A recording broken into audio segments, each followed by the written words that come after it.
saucamā poligrāņu sistēma, respektīvi visas piedziņa notiek tā kā kombainam variantās.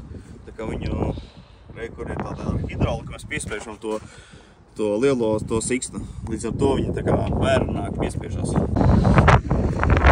Labi, kas vēl tad ar plūtējiem? Nu jā, viņam to šņukuru varam mēs regulēt.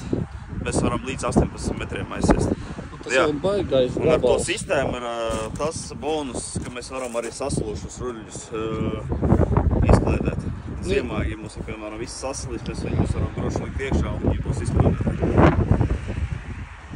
Pateicoties šai sistēmai, ka viņš... Pateicoties šai sistēmai, viņi arī daudz mazāk jaunas pieprasa un pat arī Belarusiem to visu var izdarīt.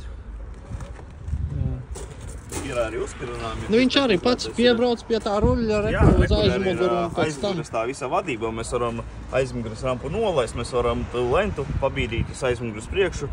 Un tā kā, nezinu, mēs piebraucam, izkāpam ārā, drošāk visu redzam un visu var izdarīt arī no aizmuguras. Ja neizkāps ārā no kabīnes, nevar nekā. Viņam ir, es te varu nākt, rekur parādīt, viņam ir savu pults, liekās kabīnē. Viņam rekur tāda pults, viņa liekās iekšā, un tad arī tās visas funkcijas, ieslēgšana, lentas, rekur arī šņukura, visa vadība. Pēc tam. Jā, tad tu visu no kabīnes arī var izdarīt. Jā.